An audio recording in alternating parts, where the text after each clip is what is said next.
கீர்த்தனை. கீர்த்தனை இறை இசை பகுதியை சேர்ந்தது. சாகித்யம் இறைவன் அல்லது இறைவியை புகழ்ந்ததாகவோ பக்தி நிரம்பியதாகவோ இருக்கும். புராண நிகழ்ச்சிகளை பற்றியும் பக்தர்களின் உணர்ச்சிகளை தெரிவிப்பதாகவும் அமையப்படுகிறது. தேவி அவதாரத்தின் மறு உருவம் துர்கை. சண்டமுண்டன் என்ற அரக்கர்களை மகாகாளியாக அவதரித்து அவர்களை அழித்ததால் சாமுண்டேஸ்வரி என்று அழைக்கப்பட்டாள். துர்க்கை கீர்த்தனை ரேவதி ராகத்திலும் ஆதி தாளத்திலும் அமைந்துள்ளது.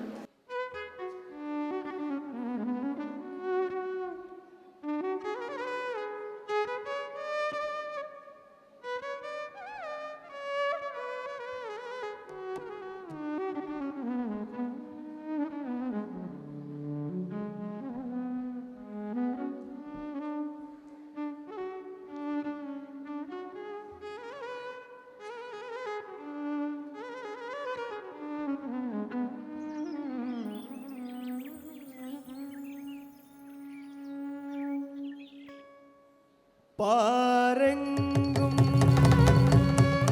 போற்றிடும் பராசக்தியே,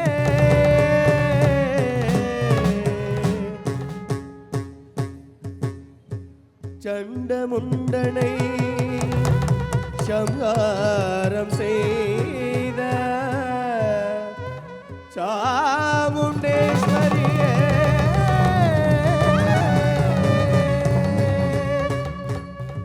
அகிலமெல்லாம் போற்றிடும் அகிலாண்டேஸ்வரியே,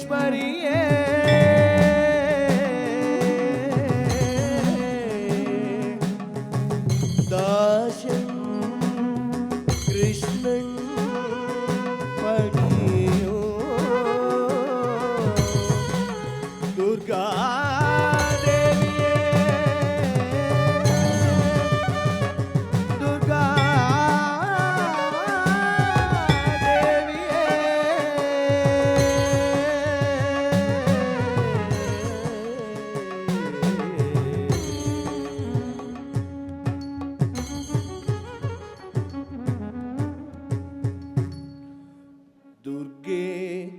दुर्गे जय जय दुर्गे, दुर्गे दुर्गे जय जय दुर्गे, दुर्गे दुर्गे जय जय दुर्गे, दुर्गे दुर्गे जय जय दुर्गे,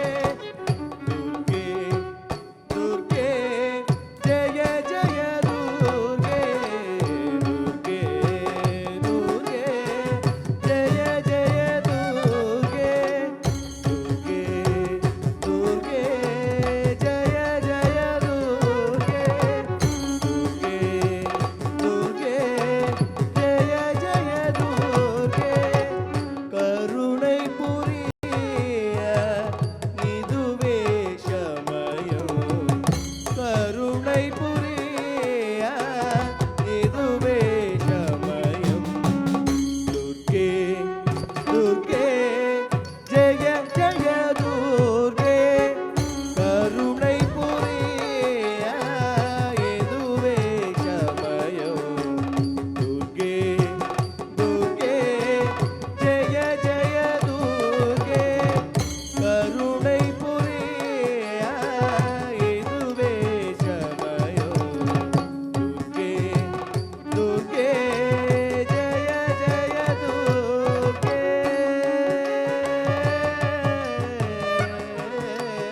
அண்டினோர்களை ஆதரிப்பாயம்மா, அல்லும் பகலும் உன் நாமம் பாடி அண்டினோர்களை ஆதரிப்பாயம்மா.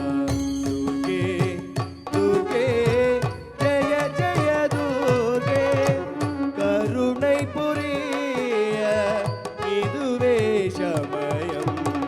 துர்கே துர்கே ஜெய ஜெய துர்கே.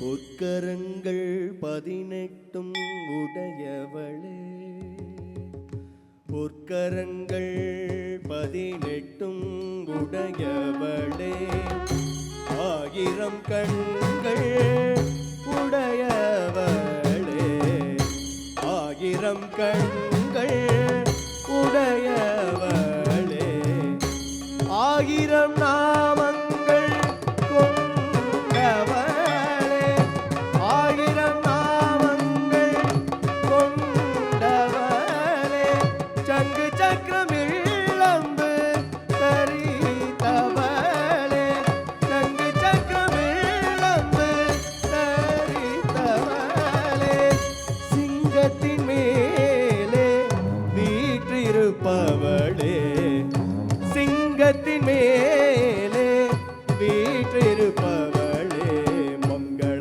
வாழ்வு தருபவளே, மங்கையர் கரசி நீயே, அங்கையர் கண்ணி நீயம்மா, விஷ்ணுதாசனு கருள்பவளே, மங்கள வாழ்வு தருபவளே, மங்கையர் கரசி நீயே, அங்கையர் கண்ணி நீயம்மா, விஷ்ணுதாசனு கருள்பவளே.